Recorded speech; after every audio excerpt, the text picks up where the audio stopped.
Hi, everyone. Robert Rutherford here. We're at episode 19. We got James Atwood here from DPR Construction. They're a large general contractor throughout the United States, and they do a lot of self-performing drywall and metal stud framing. Hi, James. How you doing? I'm good. Good. Thanks a lot for coming in today. Absolutely. Really appreciate it. Really appreciate it. Not a problem at all. James, you were a lather when you started in the trades? Drywaller. Carpenter. Yeah, commercial carpenter is what we called it then. Mm-hmm. And you worked for a bunch of union companies? I worked for a non-union company first, Harris Construction out of Lakewood. And they were doing metal stud framing and drywall. Metal stud framing and drywall. What year was that? 1976, November of 76. November of 76? Yes. And you had to go through the apprenticeship training and everything? I did not. Oh, non-union. I was non-union for the first 4 years, I think. And then what made you get into the union? I got introduced to Jimmy and Wally Stafford through Earl Higginbotham. Haven't heard that name before. I know. My brother and him grew up together. They were best friends. Uh-huh. So I went to work for him. My brother was a Teamster, and then he quit and came to work for him too, and he went to work at Raymond also. Got it. So Jim Stafford. Yes, sir. Great man. Yeah, he is. Taught me a lot. Yeah. He's quite a legend in the industry. Yeah, he is. He's a very good man. Yeah. I treat my men the way he treated me, Mm-hmm. and the people that worked under him. Yeah. And when you got into the union, you were working for them. Were they working for Raymond? They were working for Raymond, getting ready to do the conversion over to MB Drywall to start a commercial division for Mike Bellows. Mm-hmm. And that's when Suter and Ed and the Staffords and Mark Gill left. And they went over to help Mike Bellows get that going. I remember those days. Mm-hmm. When that was a 12-year run over there. Yeah, he was. He had some good talent over there to make that thing grow. They were taking on some big work. I think it was all of Raymond's people. Mm-hmm. Yeah. Barry Cox and Gareline. There were a lot of smart guys there. Yeah. I learned a lot. Yeah. And he ended up getting out of the commercial end of it and being a player in residential for, nail-on drywall and right. He had done plaster. that a lot up in Palm Springs, a lot. Got it. He was already doing golf courses and homes and other kind of stuff, and also down in the L.A. Inland Empire area, and then he wanted to start a commercial division. Got it. And I think he's back to doing the other stuff. I don't even know what happened to him after I left. Yeah, he's had a couple of companies and some ups and downs and so forth, and he last time he was when everything crashed, he was huge in residential, and he's related to the Scardinos too, right? I'm not quite sure of that. I'll take the fifth. Okay, plead the fifth on that. I do know he's got some Italian family. Yeah. Got it. Good people. Yeah. Well, they were huge residential drywall contractors, and I think Joe has since passed away, and it was called Capital Drywall. It was Capital Drywall. You're right. Capital Drywall. Now it's Rockwell, and they're players. They're big, running like 1,200 guys. That's a big player. Yeah. So you worked for MB or Raymond for your... Raymond, I just got going, and then everybody left, started leaving, and I went to MB, and I was there for like 12 years. Last job we did was, I think it was May Company at the Moreno Valley Mall. I was doing all the synthetics on the exterior because I do all kinds of different stuff. And then I went and worked for John Jory for a little bit, maybe 6 months, for Bill Weber and a couple other people over there, Kenny and them. And then I was kind of tired of the commercial side because I already had that down pat, interior, exterior, foam and all that. And then I got introduced by Wally Stafford. I was working for Western Midland Lath. We were building steel houses. We were doing kits and hay houses. Went and did some government work. Traveled several times, tried to show wood carpenters how to do metal and they were doing it totally different. They were trying to do the metal like wood, building on the ground, standing up. And me and Dan Polinetti started working for them as the two keys for Wally, and we started doing cap and lift on the whole house. And we raced once. There was 22 houses on each side of the block, and we finished our house, and they were still on. They had 4 left. Wow. Oh, yeah, we had a bunch of boys. We had Derek and a bunch of other guys there, yeah. Yeah. You had a good plan. Cap and lift, brother. Yeah. It was fast. Yeah. And it was a good system. Yeah.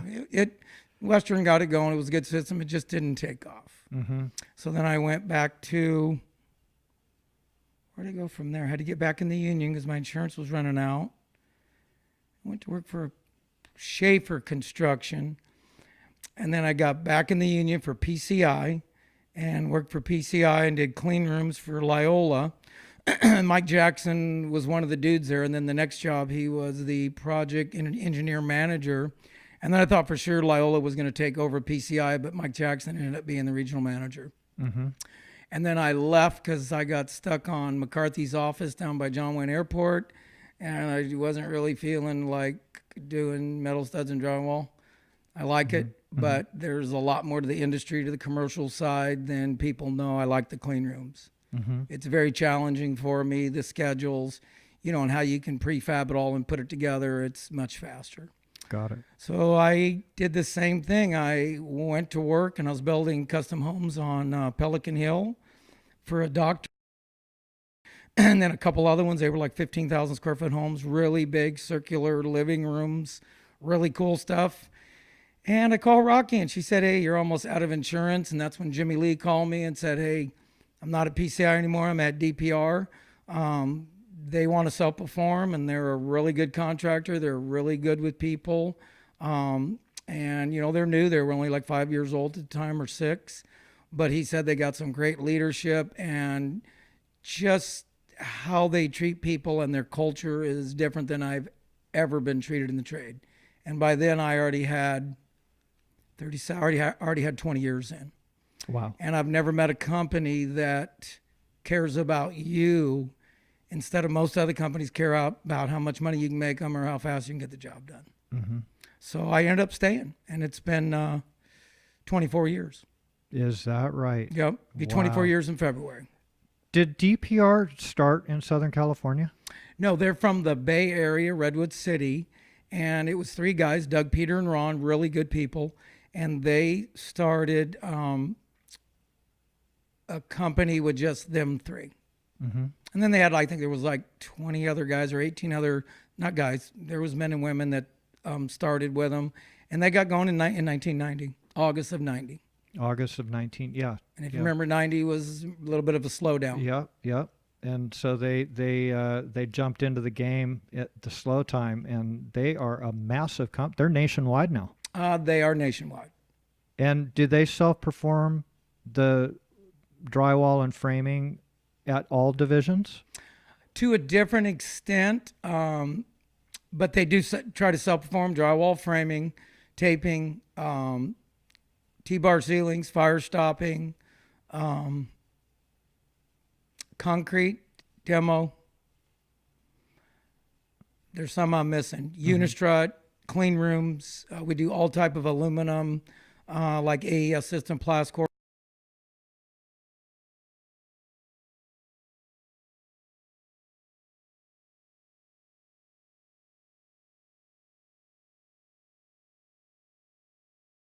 Everything's all pre-done because of the BIM and everything else, and it goes really well. Got it. You couldn't get a better system for a bio job. Right.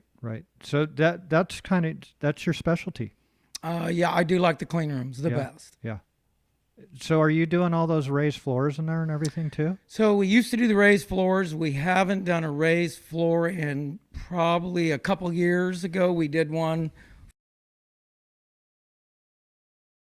And it was a patch and repair. They had a bunch of walls in there, and they had little crack units, which are a little bit of units you use in data centers. But the clean room floor systems, they usually use those in semiconductor plants for microprocessing, making the disk. Most of that work has moved to Mexico and overseas. But it should be coming.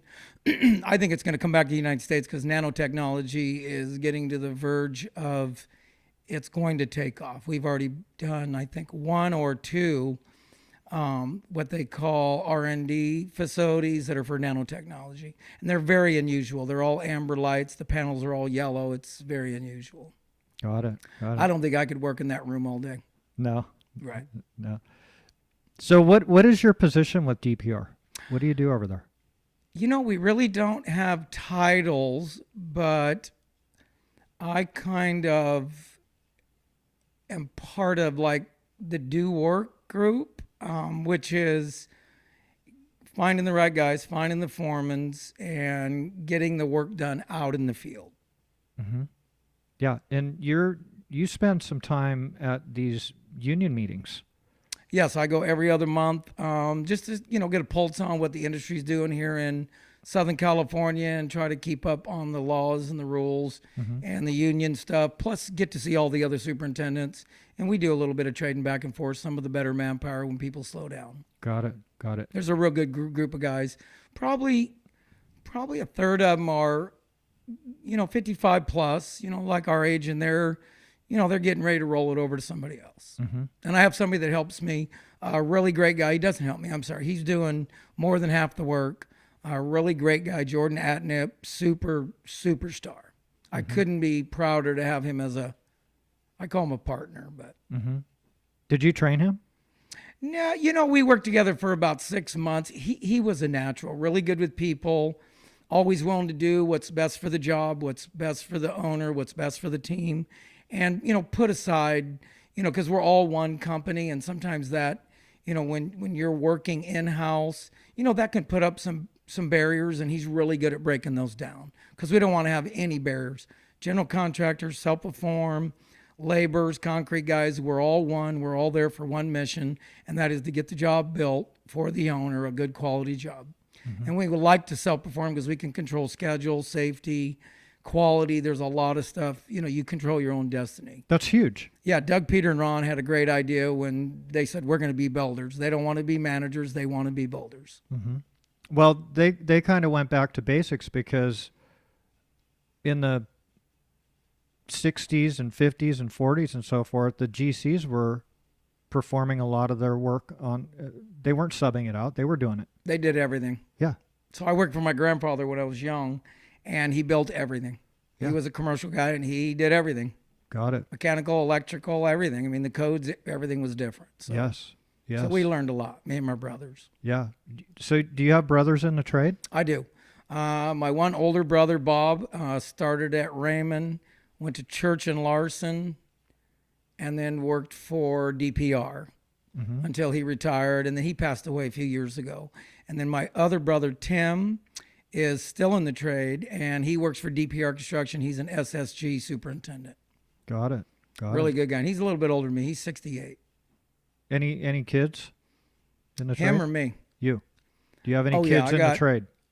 I did have one son in the trade after he got back from doing his service. He did 4 tours overseas, or 3 tours. Yeah, I think he did 3 tours overseas. No, he did 4.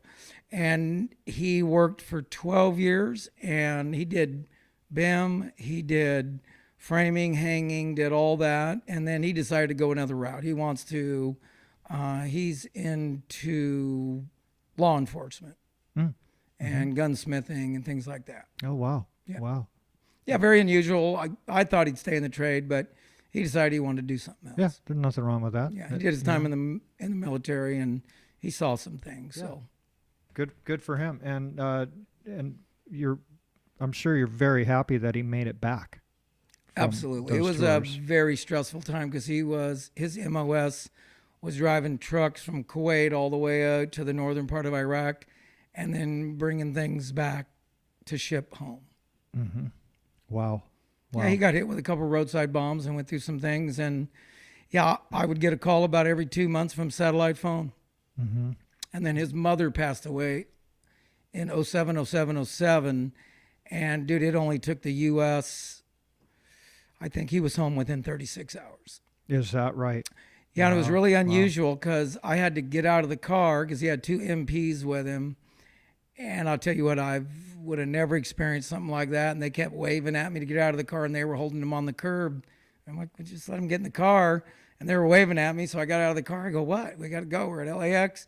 And they're like, dude, he's military property. We're handing him over to you. You realize he's coming out of battle, in a battle environment, and his mother's gone from what he said. So you need to remember that. And it kind of set me back. We got in the car, and I looked at him and said, you all right? And he said, I'm tired. Yeah. I'm in the same clothes that they ripped me out of that truck in and flew me from a helicopter to Baghdad, and then did loop-de-loops to get out of there without getting shot down. And then Germany, and then LAX.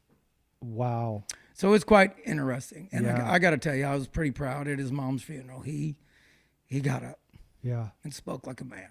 Yeah. Yeah. Wow. That's Yeah, it was good. yeah, for sure. For sure. Do you have any other kids? Yes, I got another son, 36. He's in Texas. He works for Department of Transportation. And then I've got 3 younger kids, and they're all in college. One at San Diego State, one at Cal Poly, and I'm not quite where my youngest son is. He's in his second years. He wants to be a federal marshal. Wow. And one girl wants to be a vet, the other wants to be a speech and pathologist. I don't know, working with handicapped people that can't speak and children. I think she's doing it because I don't talk very good. I do it. I stuttered till I was in, I did stutter classes all the way to 10th grade. Got me in a little bit of trouble. I could hardly talk.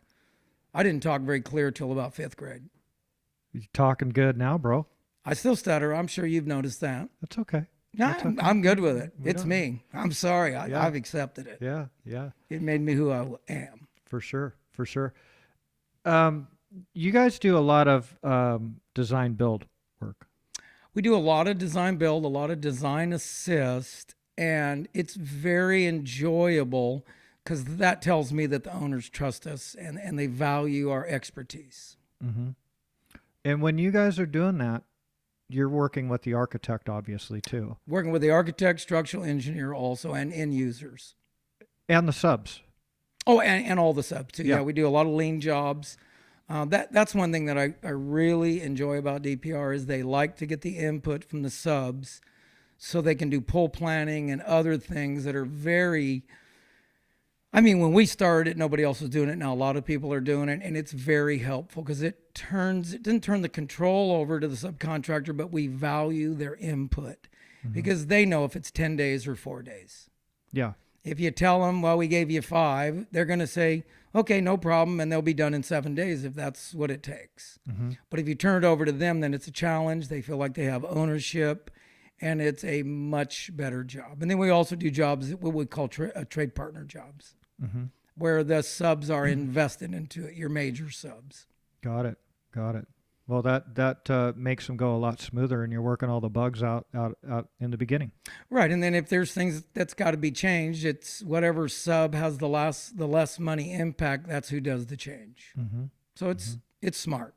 Do you have input on those when they're putting those together? So I don't as much anymore. I did when we hired a guy by the name of Steve Helen, really smart guy, and we did I want to say our first, but it's probably our third because they did some up in Redwood City, and we did a hospital. And I don't know if we have a non-disclosure for it, so I can't really say the hospital's name, but we did it as a trade partner. And I got to tell you, I thought it was one of the smoothest jobs I've ever ran. And I've always been good with the subs. I like to meet the superintendents, the managers, the foremans, and even all the guys in the field because we truly value their help. We value their safety, and we value them as a person. Man or woman, it doesn't matter. You know, we all work for one reason, right? We work for our families. Yes. They're the same way. Sure. And that's what is very important to DPR and all the management. And it's, you know, a lot of people say, oh, yeah, that's what the sales thing is. It's not. It's true. I've been there a long time, and I'm telling you it's factual. Yeah. Taking care of people is the only way to do it. If you look at some of the most upcoming companies and things like that, they try to take care of their people also. Well, they'll get back at you if you don't. Eventually, they will get back at you. They seem to go somewhere else. Well, absolutely, but then they're kind of doing some underhanded stuff too. That you have to take care of your people, otherwise you don't know it, but they're going to get back at you. If you're not taking care of Yeah, them. I mean, You know. we've had people come or leave DPR for a little while and come back, or leave 5 years and come back. I've never experienced a company that cares so much for me and my family. And they feel the same way about the first stage apprentice, the guy that works on the job the first time, the engineers we get from school, or other people that come from other companies.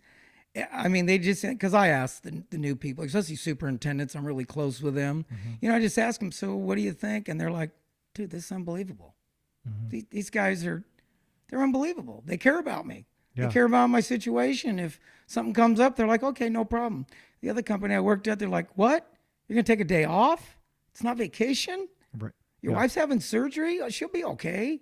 Here it's like, no, dude, go take whatever you need. Take care of your family. Yeah. Be with them, because you never know what's going to happen. Exactly. Very important. That's awesome. Are the original owners still in the game? So I think so, in one capacity or not. They're not part of, the way they set the company up, it kind of rolls through different stages. But I know Peter still does a lot of fun stuff with the company. I know Ron is still engaged in some way, but they're not in the day-to-day decisions.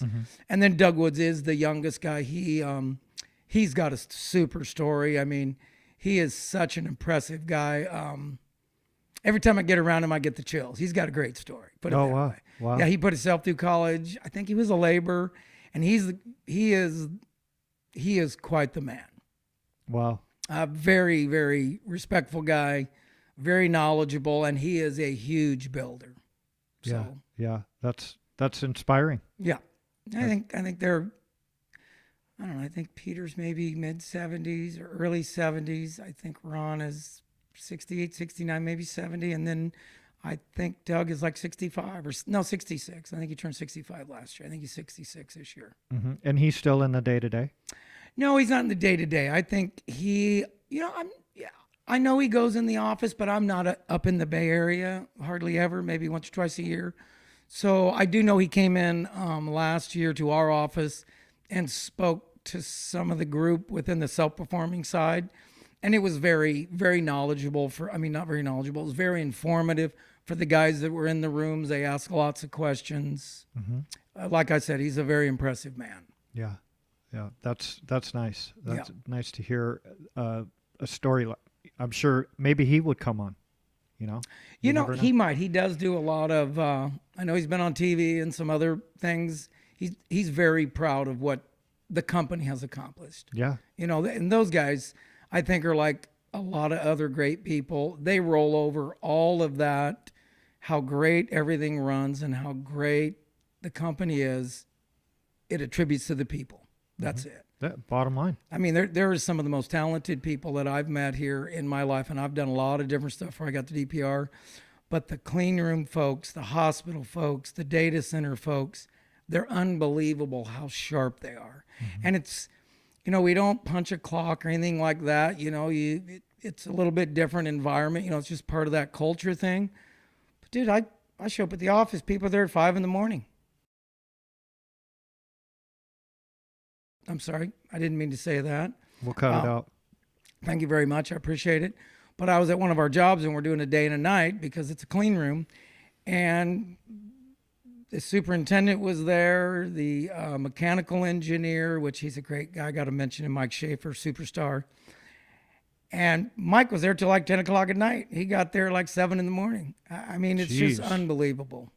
Wow. These guys are like motivated. Well, they're just motivated. But I got to tell you, they may work hard, but when it's time to play, we play hard. Yeah. Yeah. We do play hard. And they do, support, enjoyment. Our core values are very important. How many people would you say DPR has working for them as a full corporation? Wow. That'd be a wild guess, but I'd say 6,000, over 6,000. Wow. And I don't even know if that counts the other stuff that they have going on. I'm not sure how many's in corporate. That is amazing. Started by 3 guys. Started by 3 guys, and there was another. I think it was a total of 21 that got the company, but the 3 guys did it. And they sat down with a guy named Collins, which is a really smart guy, and that's how they came up, with their mission statement and some other things. They took the time to plan it. Mm-hmm. They did. Mm-hmm. And they generated out of the Bay Area, and the Bay Area's got a lot of wild things going on. Yeah. Yeah. Yeah, even better.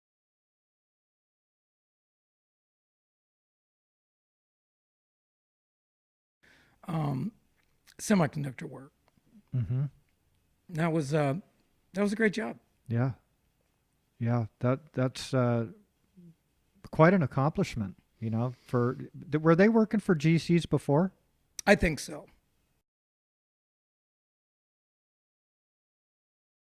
Got it. That, I get that. I'm not quite sure because we do have people that you got to kind of watch what you say. Sure. No problem. But they all work for a GC. Got it. And they went out and started their own company. Mm-hmm. And they started quite I call it a stand down company. Mm-hmm. I don't think anybody will ever see a company like this again. That's really nice to hear. I mean, after you're a happy guy. We just turned, or the company, not we. Yeah, I'm part of the company. We just turned 30 years old in August, and I got to tell you, it was a pretty special feeling. Yeah. To see, they have a mission statement where they were going to be at certain times, and I've got to tell you, they're hitting those milestones. Very impressive, and it's the people. It's they don't say it's me or the management. It's all the people together. It's just like building a pyramid or building something. It takes a bunch of people working together to get it done. Mm-hmm. Yeah. Yeah, you're fired up, man. Oh, I like it. You get me talking about DPR, you won't shut me up. Yeah. Well, that's why you're here, man. It's to talk about your company. I got to tell you, one great company. Yeah. So how much longer do you have to go before you hang it up? I'd have to ask the old man upstairs that. Oh, you mean work? I mean work. I'm going to plan to try to go 65. As long as my health holds up, I'm going to try to go to 65. Mm-hmm. That's your plan. Like you can start one day after I turn 65. No, somewhere around 65. Yeah. Yeah. I'm just having too good of a time. Yeah. Well, I can tell. You're, again, every time I see you, you are the same guy. You're fired up and ready to go. Let's get this done. I have not changed over all the years. I don't know where the passion comes from. I think it's a little bit of that. My mom tried to give us those Ritalin when we were little, all me and my brothers, and I spit those things out. I never liked them. I didn't like how they make me feel. Yeah. I like that natural energy. Wake up 3:30, 4 o'clock, and it's time to go till about 9 or 10, and then I'm out. You're done. Yep, till I wake up after 5.5 hours, I'm ready to go again. So they had that shit back then, back in the 50s. Be the 60s. I was born in 59. Yeah, so it's kind of weird, they teach little kids, just say no to drugs, right? But then you got some hyper kids in there, and it's like, hey, take these pills, though. They're going to... I don't know if it was Ritalin, but it would be what would be considered Ritalin. Exactly. Right? Well, and it did. Yeah. It mowed us down. It was a form of an amphetamine, because when you have a natural... not speed, but a natural, just like an Energizer bunny, that does have the opposite effect. Yeah. So exactly. I didn't like it. And they make a lot of the kids lose weight too. They don't eat and it does affect your appetite and other things. Yeah. But you never took them. So you'd spit them out. Yeah, they got me to go them a couple of times, but we learned how to put it on the tongue, spit it out, stick it in your pocket. It's kind of like the peanut butter and jelly sandwiches. Sometimes they got buried in the backyard. But I got to tell you, peanut butter and jelly is my favorite. I just had one yesterday when I got home. Got it. I still like it, and I still like oatmeal. Yeah. So when you didn't have any family in the business, when like your dad wasn't. No, my dad was he was a prisoner of war, World War II. Came home. He was fine when he got released, and World War II was over, and he started working in the grocery business for Safeway. He was a regional manager in Long Beach area, and he ran like 5 stores. Mm-hmm. And he did not do that. My mom's dad owned a construction business, and that's how me and my brothers got into building stuff with my grandfather. Mm-hmm. And he was a GC. He was general contractor. Got Yeah. it. Got it. Old boy from Oklahoma. Build anything. And you were born and raised here in Southern California? I was born in San Pedro and grew up in Lakewood, Long Beach, right on the border. And still in? Are you in Orange County now? No, I'm not. My parents moved to Yucca Valley for some crazy reason. Oh, my grandfather homesteaded land up there and was building houses. We stayed up there a year, didn't work out. Heaven forbid, both my brothers, they got in trouble at Yucca Valley High and got sent over to 29 Palms High and blew up the toilets, and they couldn't go there no more. Oh, Jesus. Yeah, if my brother figures out I told that story, he'd be detrimental. Yeah. But then we moved back, and my mom ended up buying a trailer, moved to Corona, bought private property, and about 10 years later, my mom took care of my grandma and grandpa, just like I'm taking care of my mom on my property. Got it. So now when we moved from Corona, I sold all that in '06, and we moved to Marietta, and I live on 5 acres, and then I kind of piddle with the 30 acres I got. Nice. I like it down there. Yeah. It reminds me of Corona 30 years ago. Yeah. Yeah. Yeah. They're building a lot though, huh? They are, but it's very it's more multi-housing. Doing a lot of multi-housing. They are doing semi-customs, and they are doing small tracks. Yeah. But yeah, I'm into my property. Do you guys do any multifamily housing? So we do a lot of student housing and what you'd call retirement homes. We do those. Got it. And a lot of are those prefabricated? A lot of the Some of them are. Some of them are. but not all of them in the metal stud world.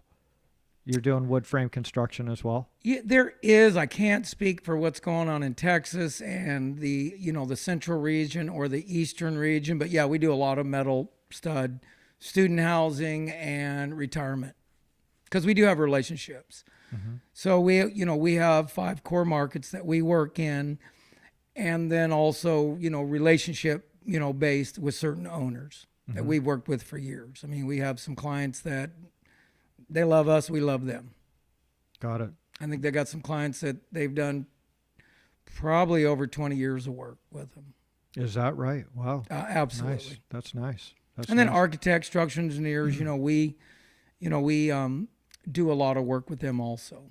Yes. A lot of repeat players. We have a lot of repeat clients, which, you can't get anything better than, no, they're my contractor. That's a nice place to be, but you're recommended, and you guys, if you weren't doing a good job, they wouldn't get you in that mix. Yep. Yeah. Our competitions, I mean, there's some competition out there. Absolutely. There's some big boys we play with. Yeah. Well, a lot of people are following your lead. A lot of those big guns out there are following your lead, what you guys did 30 years ago, self-performing. Yeah, I kind of tend to believe that, no, I'm sure of it. We don't brag. We don't throw billboards out there. I mean, we're a quiet contractor that just does our work, take care of our owner. Our owners and our people are the most important part. Yeah. Yeah. Everything else will take care of itself. I think Peter Nosler or one of the DPR said that. I can't remember which one. I've heard so much over 24 years. I do remember one thing I do want to say. I think probably 20 years ago, I was sitting in a meeting and Mr. Nosler said, "You can teach anybody construction, but you can't change some people's personality." That's a fact. And, I was very impressed with that because, deep down, I'm the same way. And I'm the same guy I was when I was, a young man. But I got to tell you, I've learned a lot about my personality and how to treat people and how to respect others. I mean, we have a saying, right? Respect the person, change the world. And I truly believe that. Live by that. Yes, sir. I do get in trouble once in a while, but I do try extra hard. It is a challenge. I wouldn't call you soft-spoken, brother. I'm not. I'm kind of like the guy in the room that everybody's thinking it. There's 10 people in the room and everybody's thinking it. Nobody's going to say it. I'm going to say it. Yes. Yes, Absolutely. absolutely. Yeah. And, you know, I do believe it's the right thing to do. You just need to say it the right way. Don't attack people, the problem, because people aren't the problems. It's problems or challenges, we like to call them. Yeah. Yeah. Hey, what do you think of all this continuous insulation going up on the exteriors of these buildings? Are you guys seeing like major challenges with that? You mean with like aluminum skin and trying to insulate it from the outside? Yeah. Yeah. All the Yeah, for the new Title 24. Yeah. Yeah, we've seen that a lot. And through the country, I mean, I don't know how much you know about, building in Texas versus Florida versus, like we're up, in Boston and, that kind of area, Jersey, Virginia, DC, and North Carolina. It's a lot different. Out here, it's earthquakes, and fire is very important almost everywhere. Florida and that part of the East Coast, it's wind. It's wind load because they get a lot of, Dorian. Yeah. I mean, that's a fact. Sure. But the new exteriors, now that it's been, I think we started doing them in 14 or 15 after the Title 24 changed. For us, it's another day at work. Mm-hmm. Yeah. But are you guys, do you recommend different ways that all of that has to get done? Like, it depends on the cladding, right? Yeah, so a lot of that is driven by, what are they doing? Like we're doing a job now, it's precast, it's got aluminum panels, large ones, they're 2 foot wide. They go on our metal. So they kind of dictate that because, they help qualify and do other things.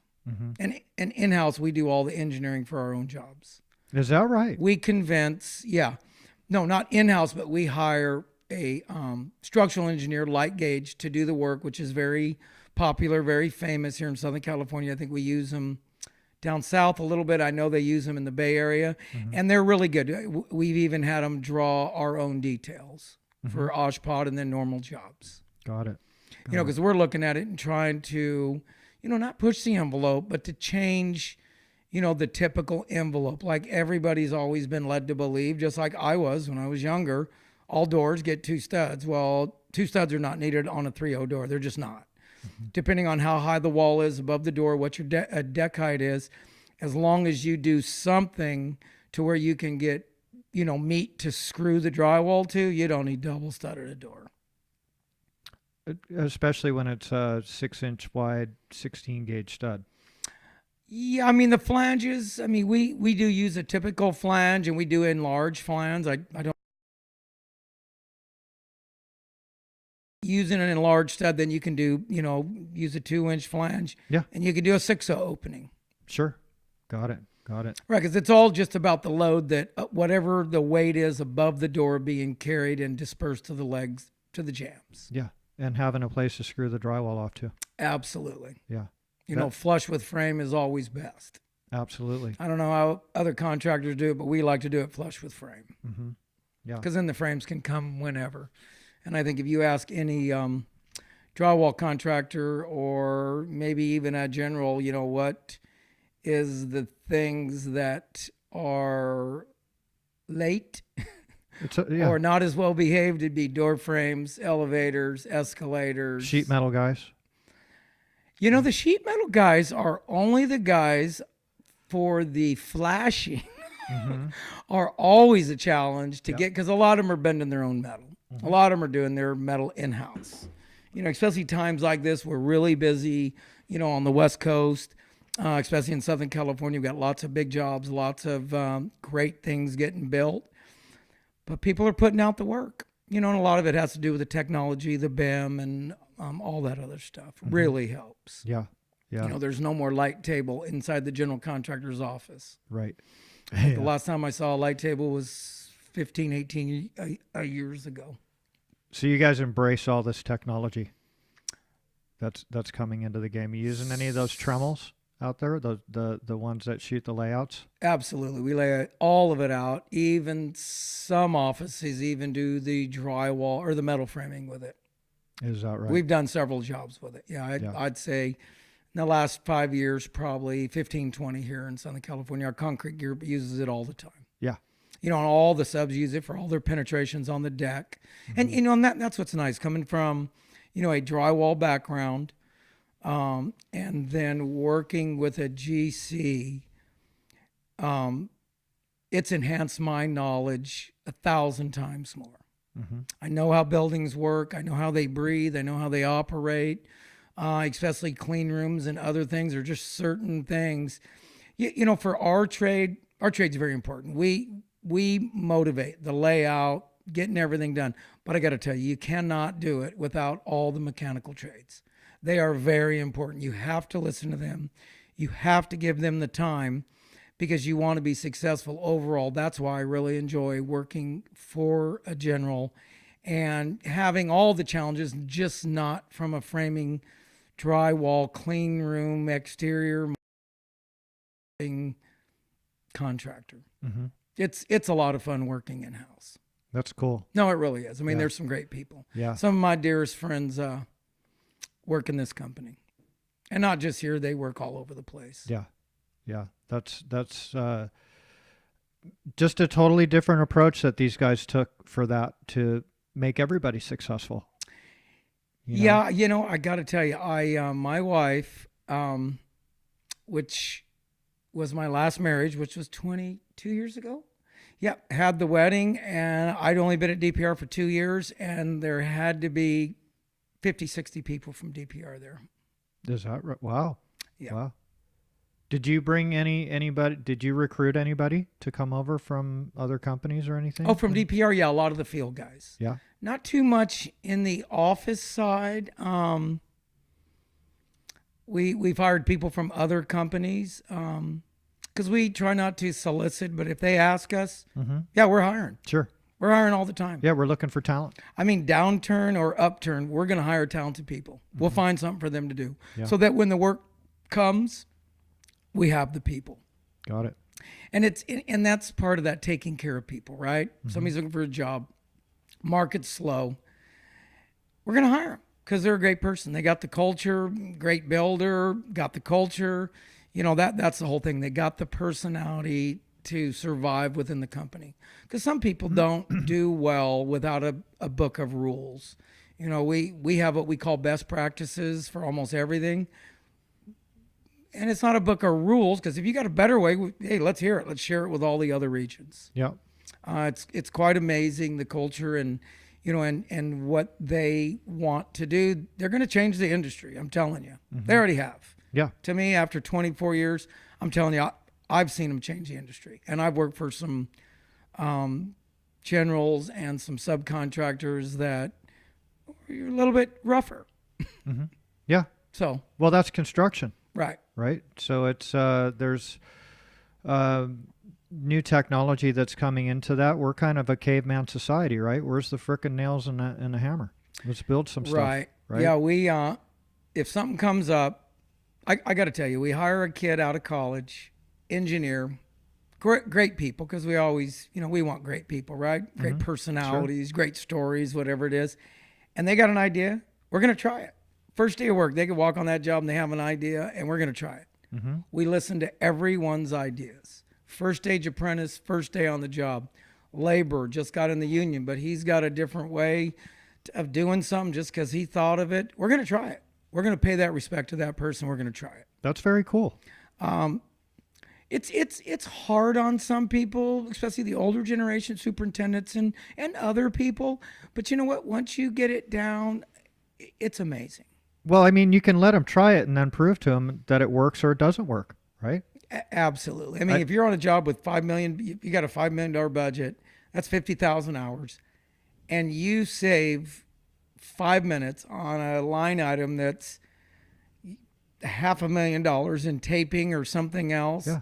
And you'd be surprised how those pennies add up. Oh, absolutely. Besides that, you just bought into a person that's going to work for you almost probably forever. And he's going to be thinking of more ideas. Exactly.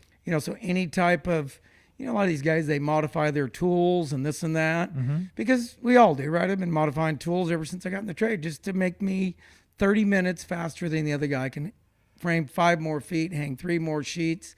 That's the generation I grew up with in the 70s. It was competition. There were some good old boys out there. Yeah. And it was fun. It wasn't bad competition. And that's how we are now. I think one of the biggest statements that people make from the field or office and staff is that, wow, everybody's so helpful here. You know, you go to other companies and that new guy's my competition. I'm not going to help him do anything. Here, we want to help everybody. I give everybody my cell number. Every superintendent, if you need anything, smart or not, or you don't think it's a good question or that sounds silly, call me, brother. I'm your friend. I want to help you out with anything. And I've heard some pretty funny questions. And I'm like, absolutely. It's great. And you'd be surprised of the friendship and the bonding that you make over relationships. Anytime we can spend at lunch with people or outside of work with coworkers, it builds such huge trust. You perform so much better because you know that person and you trust them. You know, you walk into a trailer and nobody's talking, could be problems. You walk in a trailer and it's humming, God, this job's going great. Well, if you walked into a trailer and no one was talking, people would be talking once you left, right? Yeah, probably talking about me. No, we have some genuinely great people. You have that outgoing personality to you're not afraid to break the ice. And well, I do enjoy our team builders. They're a lot of fun. That's a nice quality to have. Yes. And hearing that about guys their first day on the job, implementing one of their ideas that they've really never even done it before. Right. That yeah, we'll try that. Hey, guess what? It worked. Because you know sometimes somebody from the outside sees stuff where we kind of have. Tradesmen will have tunnel vision. No, that'll never work. We've been doing it this way forever. Right. You know, type of scenario. Well, there's lots of stuff we do here that I did 30 years ago at other company, and it didn't work. But now because of the technology and other things, and I do have to tell you, the generation that's 20 to 30, they think a lot different than my generation, which is 50 or 55 to 65. I'm telling you, these kids are amazing. And then there's that different generation, that 30 to 40. They think a lot different too. And I got to tell you, I'm like, wow, you're like really smart. You know, I did good in math and history, you know, and other things. I wasn't good at English. I can't spell. I still can't spell. I can't even talk sometimes. And I don't mean to, like, you know, I do get a little bit of harassment. I don't call it harassment because I love everybody at work. But they do give me a hard time because I call the name of the job the wrong thing. I call just certain words I can't pronounce right. Yeah. You know, and luckily my wife, you know, she's a DSA teacher and, you know, she works with handicap, and I think that's why she married me because she's always correcting me. And I enjoy it. I do. Has she made you smarter? She keeps me in line. Yeah. She's a wonderful, wonderful woman that gave me 3 kids. Yeah. In fact, if it wasn't for DPR, I wouldn't have married her, and I probably wouldn't have 3 kids. Congratulations on that. I asked her to marry me after a 3-week shutdown on Christmas morning.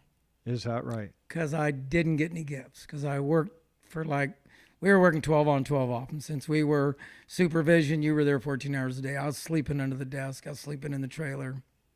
Yeah. And my boys wanted a mom, and they liked her better than me. Said marry her. I got to tell you, I attribute that all to Doug. A DPR. I do. I would not have this lady and these 3. I have wonderful older kids too, but my younger kids are pretty special. That's awesome. Glad to hear that. You're a happy guy. It was a trippy story. I've told it a couple times. I think every time I do, I shed a little tear. Oh, touches your heart. Absolutely. I love my wife. She keeps me in line. Yeah. I like all the other women in the world too, but I love my wife the most. She likes that beard too, huh? Yeah, she likes it. It's okay.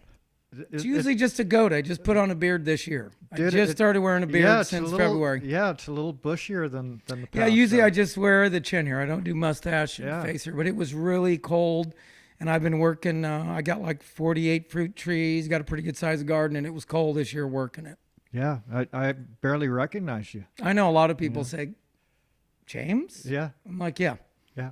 They're like, what's up, ZZ Top? They call me Goat. They call me all kinds of different names. But, you know, I don't mind. No. You know, it's just like teasing me about the way I talk, pronounce words. You know, and I try to process. That's part of that stuttering thing. You try to process and swap other words in your brain as you're talking, because my mouth definitely goes faster than my brain. And I say wrong things, and everybody corrects me, and it's unusual. But I don't take it personally. I'm too old to take it personal. Yeah. Yeah. This is business. It's not personal. For sure. Right. Exactly.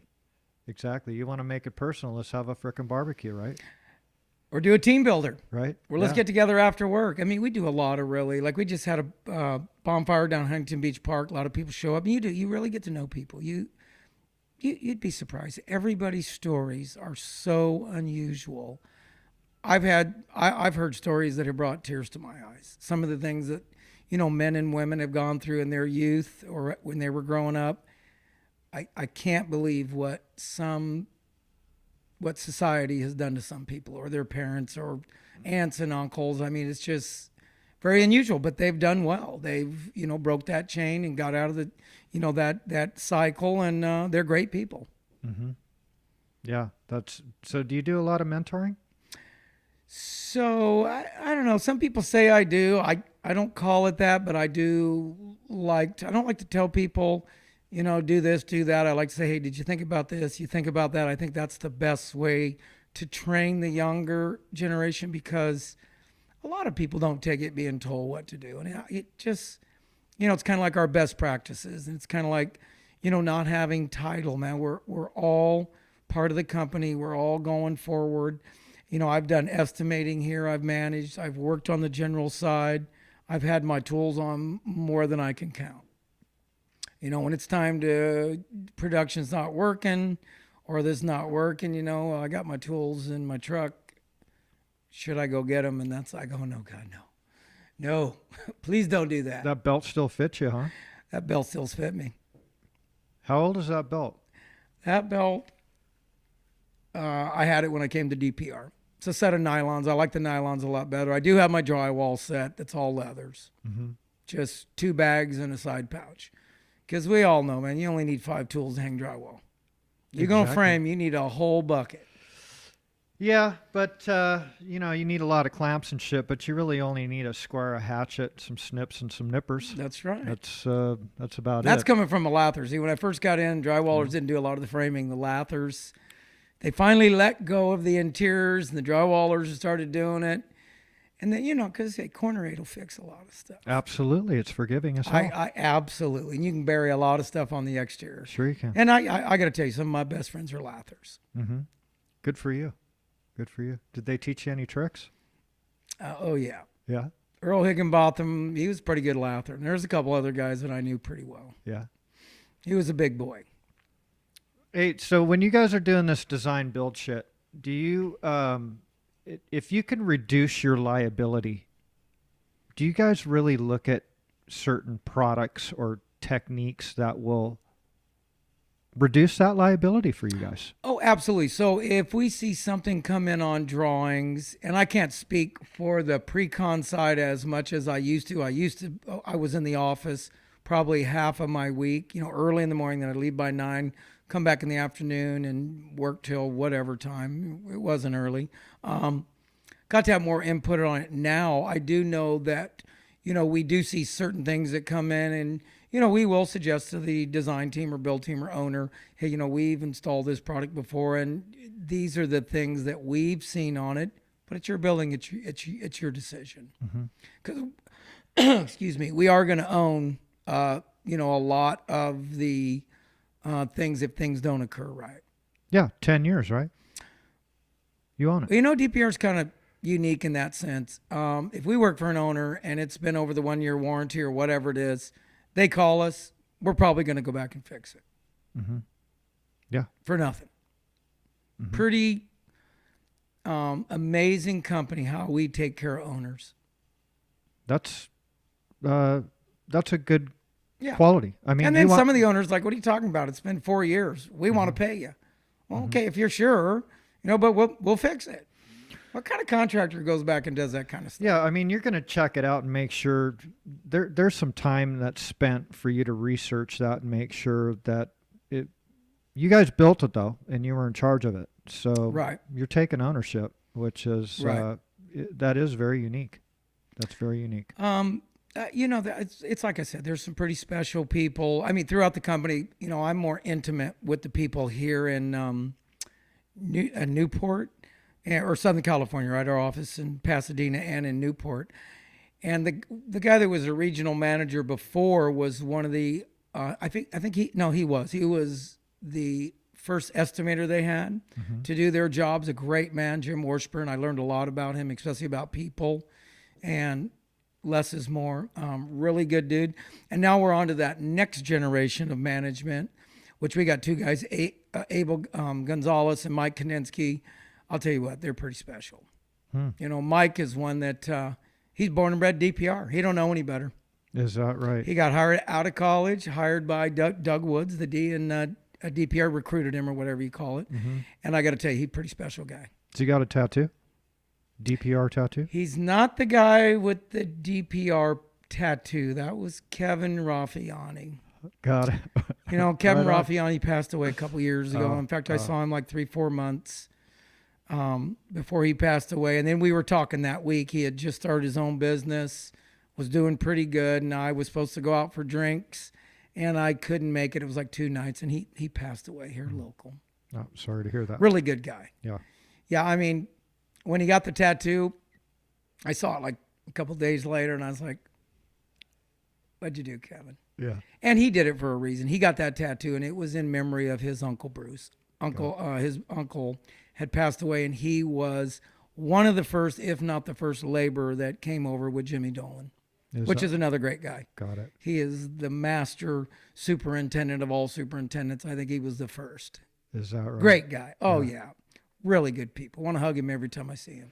But I want to hug everybody when I see him. Yeah, man, you got passion. You got passion for life and passion for your company, and it's really nice. You're inspiring. Well, thanks, brother. You are. I think you're good people too. And when I first met you, I know you've been around for a long time, but I went to some of those superintendent meetings over at the hall over there. Mm-hmm.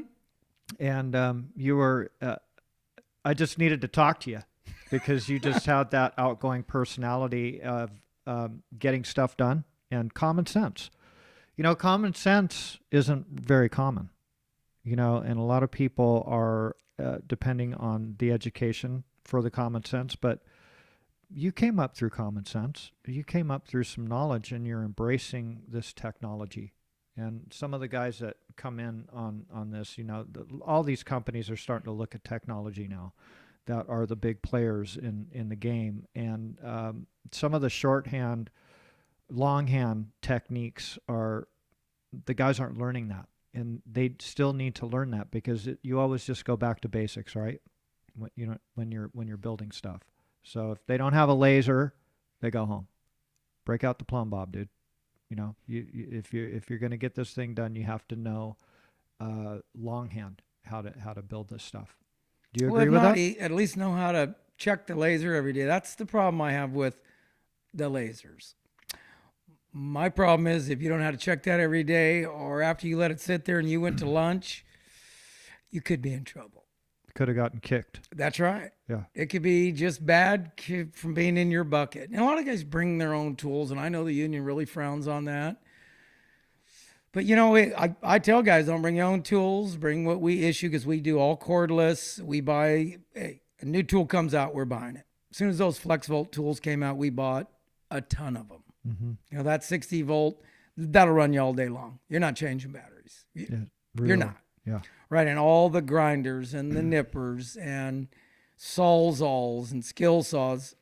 I don't even think we got very many corded tools. I know there's a skill saw, on every job if we're cutting tons of, but it's all cordless. It's just safer. Yeah. There's a bundle of cords, cordless router. I mean, our standard issue, is an impact gun, a drywall gun, and a router. Mm-hmm. The cords they're obsolete. How about a cordless chop saw? So I've seen them and I like them. And with the especially the ones that are supposed to be coming out with this next year, because we really like because it's easier to have all the same batteries. Mm-hmm. The skill saw, they got the The compound miter saw, that's quite a machine. I bought one for myself. It's quite a machine. Cordless.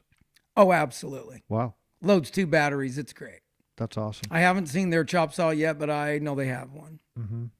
Yeah. Because the chop saw for us is at a station, and we don't cut studs on a stack of metal. We don't cut studs on drywall. We have custom chop saw tables made. We don't. Yeah, it's just better. Yeah. I don't want people bending over. I don't want all that. Or I'm not saying me, but I speak when I say I mean DPR, the company. We don't want that stuff getting stuck and then getting in somebody's eyes. You know, you only got 2 eyes. I know my eyes. I like them. Yeah. Yeah. I want everybody to keep them. Yeah. Yeah, for sure. You know, it's just like sleeves. You know, unless you're doing drywall, we want you wearing long sleeves. If you're not going to wear long sleeves, we'll give you Kevlars.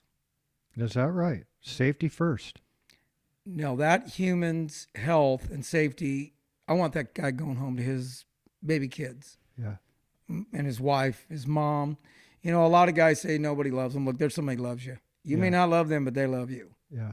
And I'll tell you, there's been lots of devastation, and people do perish, and I got to tell you, it touches us pretty hard.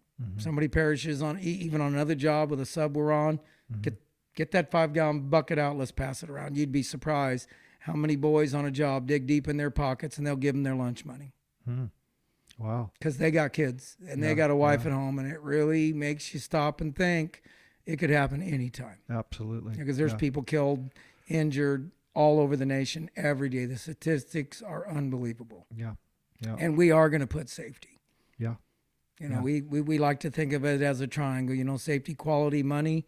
If you're making a ton of money but having a lot of injuries, that job's a loss. Yeah.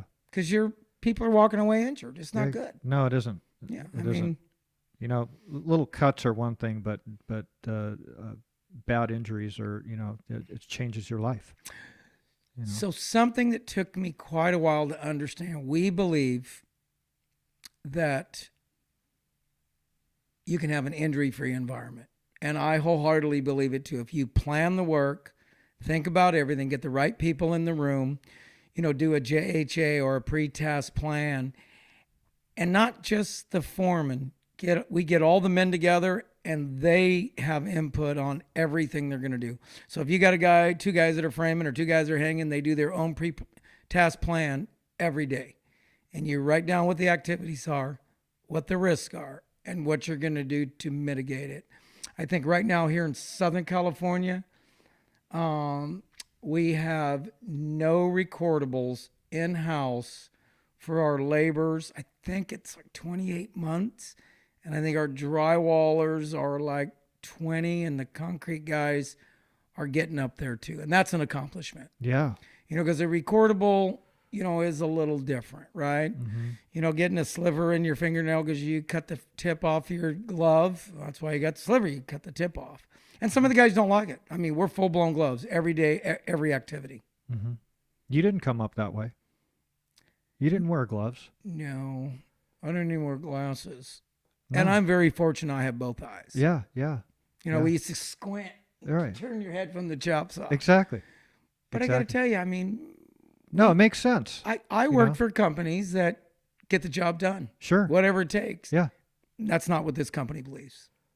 Get the job done and take care of the people. Yeah, well, I mean, those... when the guy's got to go to the chop box to get a Band-Aid, he's not producing, right? But if he's wearing his gloves, then he's producing. And it's funny because a lot of people come, and we got great journeymen that come here over the years, and we have some guys, and we don't call them regulars. They're just really good hands, and they, decide to stay around. Gloves. Oh, I work for other companies' gloves, but they let us cut the fingers off. No, you got to do the fingers. I'm not going to be able to put out. It's like this. Slow down. Figure it out. Whatever you get for production, it'll come back. I know. I'm an old piece worker. Yeah. You'll be fine. But your hands are more important. And you'd be surprised. 6-8 months later, I see the wife at the picnic. I said, how's your man's hands? What do you mean? Are they soft? Oh, yeah, they're much softer than they used to be. Yeah. And your arms, too. Drywall dust and all those burrs and burns. Yeah, yeah. It's not good for your skin. Yeah. It's not good for your skin. You know, it's just like the silicon thing that's come up, like 2-3 years been going on. It's a big deal. You're going to use water. We use clean sweep on everything we sweep. Subs clean up. They're using clean sweep. We are not putting people at risk. Mm-hmm. We're not. This is really, you're the first person from a general contractor that, I wanted you in here because you had the field experience from the trades that we're involved with. And I was very curious to hear from a guy like you how a self-performing general contractor runs their operation. And this is super interesting, and a lot of people are going to they're going to pick up on this and learn some stuff on the way you guys run your operation as far as the safety goes and culture and implementing ideas from people that are brand new in the trade. Listen to those guys. And I feel the same way. Like if somebody has a suggestion, let's try it, because sometimes the person from the outside that really doesn't know all the tricks that we learned, it just could be dumb luck, or he saw something that you didn't see because he was an outside guy. So we do video studies too. Do you? Guys hate it. Got yeah. Things. Yeah. And just film them, framing some of the exterior or putting top truck up or Z-clip. And then don't go through it. Get those teams of 4, 6, 8 guys that are installing, put them in a room and let them watch it and let them see what they could do more efficiently. Mm-hmm. And you'd be surprised. They'll come out of there with a list of 20 things. And then the next day or within a week, production went up 3 to 7%. And it's all them. Yeah. Because they like, what are you filming for? You're watching me. Yeah. No, we're not. No, you're going to watch You're yourself. the only one that's going to, I don't even look at them anymore. Yeah. Right. Yeah. And we do that. We also do it for That's smart. tutorial too, for clean rooms and things like that. Mm-hmm. We have one going now where they're videotaping, the layout, dropping the rods, doing the turnbuckles, setting the main beams, putting the panels in, doing the trim, so that we can teach other areas and other regions how to do the work. Mm-hmm. Which is smart. It's very fun. That's and really some of the smart. younger group does it because that's not me. Mm-hmm. I mean, I can use that video camera on my iPhone, but that's about it. Yeah. It's all cockeyed. Yeah. And I learned one thing. Don't take selfies down. Take selfies up. You do them down, you look fat-faced. I just learned that after all these years. Is that right? Hey, so if you ever go to a restaurant and you forget your glasses, turn the camera on your phone and then zoom it in. And that's how you can see the small font. I've never thought of that because I only use these for one. seeing far away. I don't need them for close up. James, you've had one hell of a story, man. I really appreciate you coming in here. And you're a great guy, and you've taught me a lot of stuff. I think people are going to watch this, and they're going to learn some stuff from this. And that's kind of what this whole podcast is about, is educating people. I'm glad we were able to help. And I really appreciate it. Thank you very much. I will say one thing. Yes. Last week, and this is about being builders. Last week, I was on a job. We're working double shifts. And I walk up around the corner with my foreman, and here is our superintendent mopping up a puddle about a 4-foot round.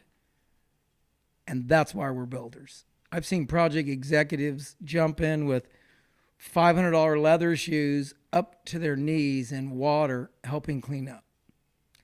That's the kind of company that I work for, that I'm proud to work for. Everybody's builders. That's excellent. Nobody has a title. We all do whatever it takes. So that's all I got in closing. Very inspiring. Thank you very much. You're very welcome, brother. All right, James. Bye. Thanks. Oh, that was good. That was a good time. That You're was good awesome. people. Thank you very much. Absolutely. That was really, really, you taught me a lot of stuff. You asked me a lot of interesting questions. And see, there was no script. That's how all these are put together. No, that's way better. And people, like these young guys, they want to see raw content. They don't want scripted, and they don't want, there's not a whole shitload of editing that we do on any of Can this I use stuff. your little boy's room? You can, man. I gotta go.